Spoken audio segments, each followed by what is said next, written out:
Donington circuit on an April Saturday morning. At 7:30, Jonathan France arrived in the paddock for the first round of the 2005 British GT Championship. His Embassy Racing team was setting out on its first season with Jonathan in charge.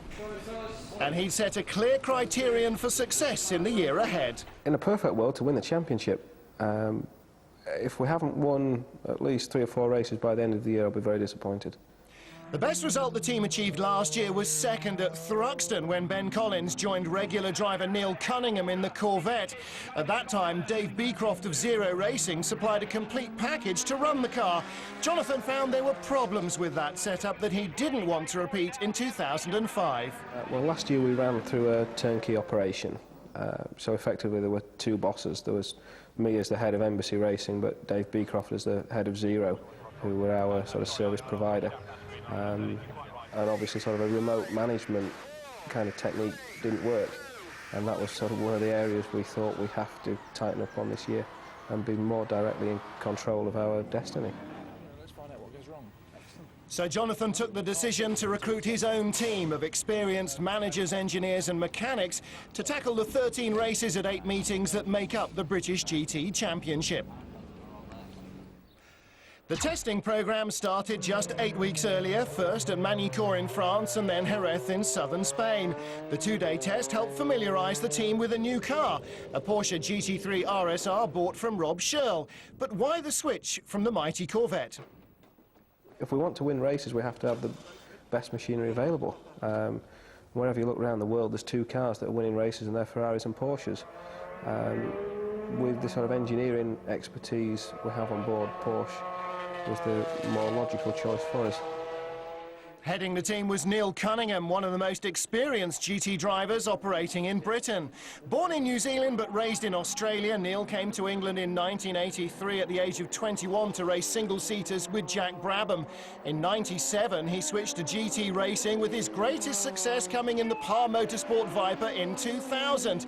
He quickly posted 2 second places, but the season failed to live up to its early promise. New teammate Ben Collins spent 5 years in Formula 3 while gaining a law degree from Exeter University. In 2000, he partnered Takuma Sato and benefited from a first corner clash between Sato and then rival Antonio Pizzonia. His teammate's damaged wing gave Ben the chance of taking the race lead, but that win was his best result in a mixed season. The following year, he infamously demonstrated the risks of riding the curbs at the new Rockingham chicane. For Jonathan, the pair made a strong but diverse partnership. Neil Cunningham, our sort of stalwart of 2004, rapidly established himself as a cornerstone of the team last year, and without him, the tough times would have been even tougher. He brings the experience and probably the sort of solid bedrock that we need, and we've partnered him with Ben Collins, young charger. Or maybe not so young, but certainly a man with a good reputation. Jonathan was talking in the headquarters of his new race team near Leeds. Overseeing operations were Doug Bev and John Christie. Team manager Doug started at the top as a designer in Formula 1 alongside Patrick Head at Williams before working for Toyota, Nissan, Chrysler and most recently MG at Le Mans. Special Projects engineer John spent 20 years in the States running Can-Am and Group C cars. His most important role pre-season was to mould the new recruits into a team that would work effectively under the intense pressure of long-distance racing. He wanted them to have practiced all the likely repair and replacement operations before meeting them in reality during a race weekend. Half a mile away from the race team's premises is the hub of Jonathan's empire. While his father ran a scrap business for non-ferrous metals, Jonathan started his own trading company. By the age of 28, his EFS group, dealing in copper, tin, lead and zinc, was so successful that he took over the whole operation so his parents could retire to Spain. Now, 5 years later, he was adding the extra responsibility of running a racing team. Good morning, ladies and gentlemen. Welcome to the launch of Embassy Racing for the 2005 British GT Championship. 2 weeks before the start of the season and the team met the press at Silverstone. It was the culmination of a hectic few weeks. Embassy within GT competition. Just over 3 months since we pressed the button to do it all in-house, and there's been a lot of sleepless nights and a lot of 24-hour days in there. It's a very brave move to do it all yourself this way rather than going with one of the established existing teams. It is, but the element of control that we need, that we feel is necessary to do the job properly, the only way to do it is ourselves. The media day gave the drivers a chance to show a few favoured journalists how a GT Porsche goes round Silverstone, all part of the work of a professional team. What Jonathan's doing is want to do it properly. He wants to put something back into the sport. He's got the best drivers. He's also got the right crew behind him as well. And I think it's like what McLaren have always said: to win world championships, you just get the right people to run the cars. And your thoughts on your new teammate, Ben Collins? Ben is great. Ben has been a great teammate. I've met him like 20 years ago, and he's only 17. And but it keeps us honest. It's good for the competition. Tell me, how big a job is it to put together a team like this from scratch in the time that he's done it? Yeah, I can't imagine. I've never done it, but I know how busy he's been. And in terms of getting the right people involved and getting all the equipment, getting the car, and he's also put a brilliant promotional package together and all the media that's gone with it. And obviously getting the sponsors tied, otherwise we wouldn't be here. So it's quite a mammoth task, and to turn it around as quickly as he has since this last season finished, I think it's a real credit. So hopefully we'll do the business on the track and make it all worthwhile. Saturday morning at Donington Park, and the team prepared for their last practice session before race weekend qualifying.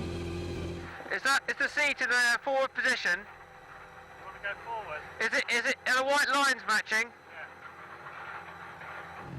The main opposition came from 2 Ferraris, a pair of TVRs and a couple of Porsches like the Embassy car. The times gave the team some idea of their competitiveness, as well as increasing their understanding of the car and how it should be set up for the race. 40 minutes into the session and the Embassy car was a satisfactory 4th when Ben went out on a new set of tyres.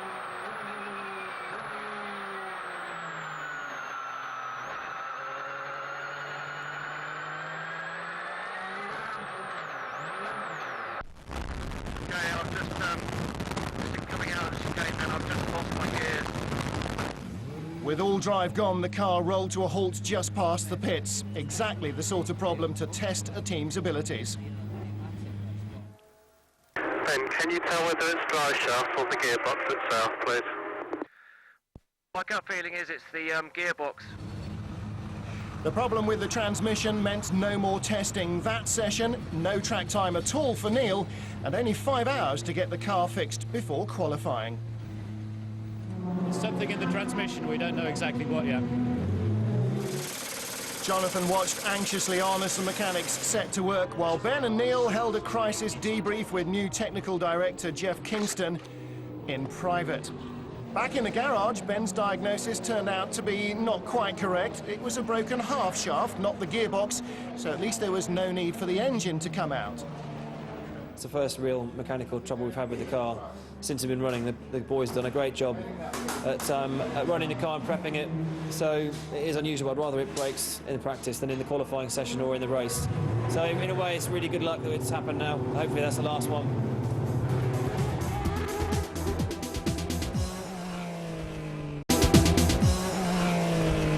By mid-afternoon, the car was ready for qualifying. Ben Collins was entrusted with setting the best possible time to determine grid position, while Neil Cunningham waited to do the minimum 3 laps and to familiarise himself with the setup. Early in the 30-minute session, it was looking good. P2 meant second fastest so far. Ben was still 3rd fastest when it was time for Neil to take over. With a minimum 90 seconds for a refuelling pit stop, there's less urgency in a driver change than in some racing series.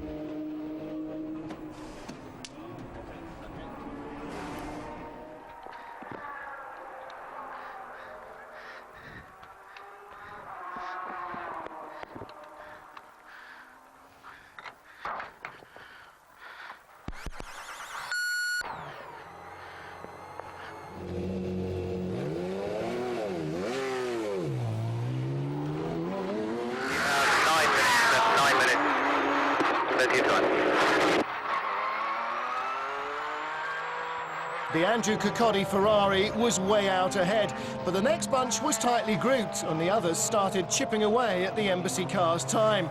Then on the last lap, Mike Jordan's Porsche demoted them to 6th, but 3rd to 6th was very close.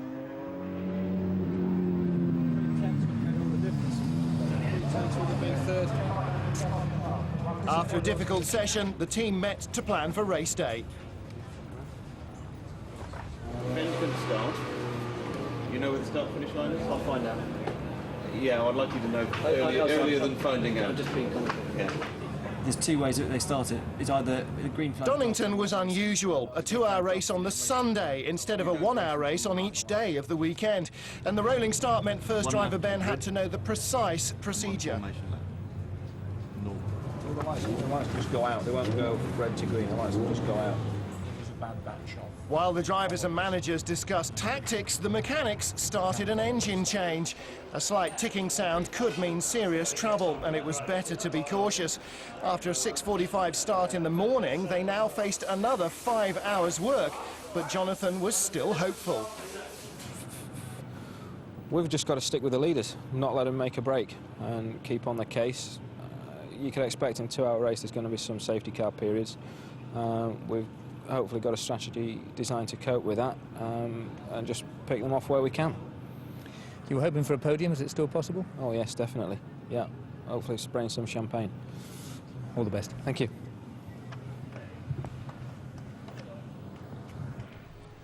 Sunday morning dawned dry, cool and promising. The engine change had been finished by 11 o'clock. Now the team was refreshed in time for morning warm-up. It gave Neil more time in the car, the chance to check the new engine was working okay, and the team could rehearse refuelling. For Jonathan, these were the challenges that attracted him to GT racing. Well, to me, GT racing's like a big game of chess, as opposed to maybe some of the single-seater formulae like F3 or Renault, where by the end of the first lap, the pattern's set and you know who's going to win. GT racing, it unfolds over the course of 1 hour, 3 hours, 6 hours, and the strategy involved is what I particularly enjoy. When we went out in the cold rubber, it was a nightmare. So if we're doing a tyre change, we need to get a lot of heat in a set of tyres, because its first corner's just skates, there's nothing in it. The warm-up had gone well, and now the team felt in good shape for the race. Well, from the Thursday test, we had a pretty good car. Qualifying yesterday, we had the broken drive shaft, and the engine was playing up. We also, when we pulled the car down last night, we found the rear suspension had cracked. So the car was suffering from understeer. We couldn't find out why it was understeering. So they've redone the suspension, and the car's a lot better straight away. And you can feel it going through the Hollywood corners. It's what it should be now. So I'd like to start the race myself now. With 5 hours to go, attention switched to promotion and entertaining guests, including Jonathan's parents over from Spain.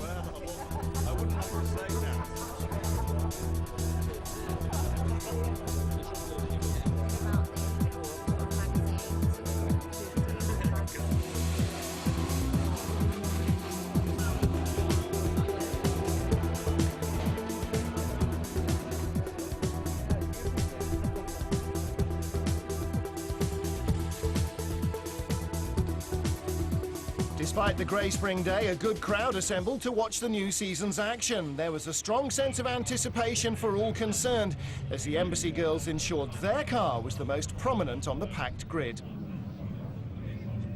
That'll be great. Well, it's a credit to you. You did a good job.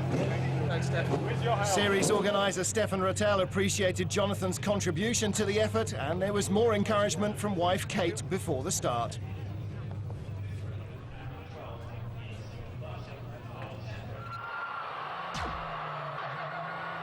As the field crept towards the rolling start, Ben on the third row was intent on getting past the 5 drivers lined up ahead of him. But the rules said no racing until he was over the start-finish line, so it was crucial to hold station.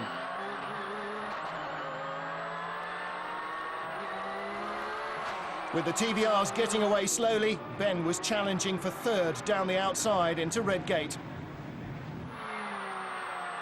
Chris Niarchos ran wide in the second Ferrari, but then Michael Caine darted through to second, Ben following into third.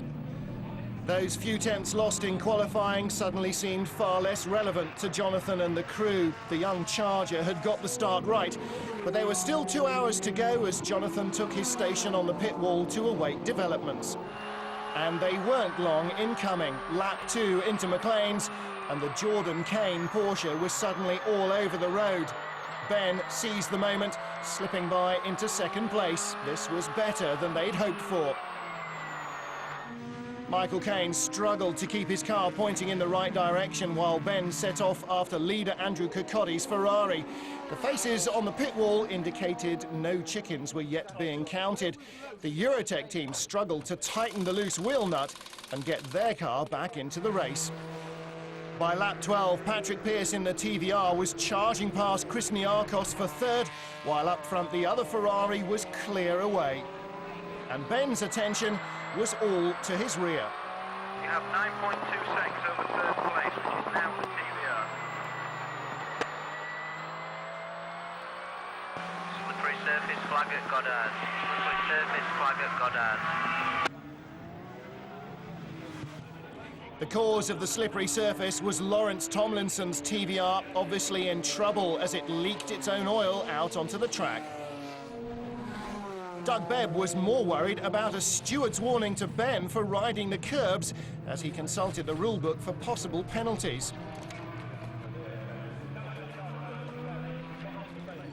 With the second TVR into the pits with a terminal oil leak, the Embassy team were looking good. 2 of the 5 that had started ahead of them seemed out of the running.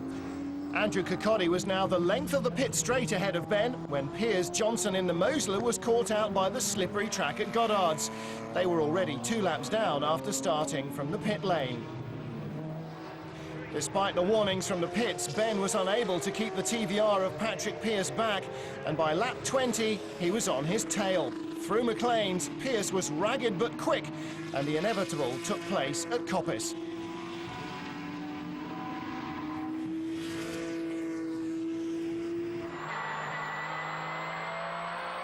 Oh, I just got banged out of the way by the TVR, so I guess I better let him go. Let him go, Ben. Let him go. We'll catch him later. Jonathan's first concern was to avoid Ben doing anything rash. There was still plenty of time for fortunes to change. TVRs had been known to break in the past. In the GT3 class, the leading pair of Porsches sandwiched the new Nissan 350Z. While Julian Westwood watched, Ali McKeever got out of shape towards the old hairpin and beached the new car in the gravel. By lap 40, Ben had slipped just 10 seconds behind the remaining TVR as Neil waited to take over. About 10 minutes to the pit window now. A podium was within sight. Fuel line starting to come on, but it's okay. Okay, copy that. Starting to come on more and more. Okay, Victoria, you have plenty of fuel. You have plenty of fuel. Might start to flip when you come onto the straight. When it's used about 55 litres, so don't worry about that. He's just telling me everything that's going on. Water temperature 85 on the lake. We do 65 litres at 50 minutes, so that's bang on for that. Ben's reports of warning lights didn't seem any real cause for concern. Dave Bradley was able to reassure Neil that everything was normal, as long as Ben kept it all together. I just went off of the old hairpin. I'm back on. Okay, you got any problems? Right here. Okay, copy that. Half a minute behind the Embassy car, Chris Niarchos was in 4th, holding off the Jones brothers Porsche, until this indiscretion at the chicane let them through.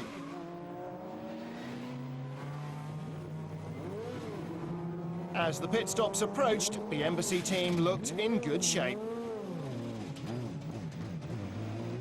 I felt fuel surge in the chicane. I felt fuel surge in the chicane. I feel fuel surge now. Okay, are you coming in this lap? I am. I'm coming in if I make it to you. Ben's report of fuel surge didn't make much sense, but the crew prepared for the routine fueling that would cure it. Meanwhile, on the pit wall, the engineers worried about what might have caused Ben's symptoms. The engine was certainly struggling by the time he pitted.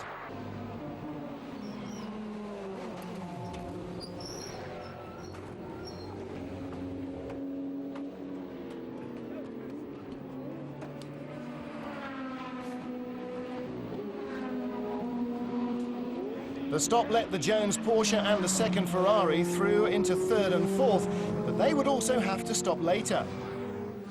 Meanwhile, Michael Caine had been making up for time lost with that loose wheel. With a full tank and new rubber all round, Neil Cunningham was ready to enter the fray and recapture that podium place, as long as the problems had been cured. The long pit stop left him 2 laps down on the second Ferrari, but they still had to stop. You're obviously working very hard so far. Well done, Ben. Thanks so much. And, fantastic job by the embassy crew, the first weekend together. And I've been with teams that have done a lot of 24-hour shifts to get a car ready, but never to this degree. And they've were strangers to each other 5 weeks ago, so I think it's fantastic that they've got a car into the top 6 in qualifying and taken it to the first stop. Hopefully, we'll get to the end. Lap 52, and Tim Mullen started his stint in the second Ferrari just as Neil was approaching down the pit straight. They were now racing for 5th, with Neil up to speed on hot rubber and Tim just feeling his way. Once the pit stops were over, Neil should have been battling with Tim and the Jones brothers Porsche for 3rd. A good finish was still possible, though, until Neil came on the radio. Let's do that! Do that bloody card! I'm losing power down the straight! Come into the pit, do the card! Do that card! The card on the ECU, the card on the ECU. That unscheduled pit stop was the first of 6 as the team struggled to source the cause of a misfire. Hopes of a decent finish faded. A faulty crank sensor was intermittently crippling the car's performance. The problem was connected with the engine change itself required, as the telemetry showed that Ben had over-revved it, downshifting during Saturday's qualifying. Nathan Kinch brought the lead Ferrari home to a comfortable win, to the delight of the Scuderia Ecos team, while Neil struggled home in 8th after posting the car's fastest time just before the end and beating Ben's best. Little consolation for Jonathan France after such a strong start, but he was determined to learn the lessons. There's room for improvement in all areas. Every area of the team, drivers included, we can bone up on a few things, yes. And it's 3 hours next time. Well, today's performance would be struggling. But, yeah, we've got it in hand. We've got some intensive testing to do. So we'll do better next time, I think the report would say.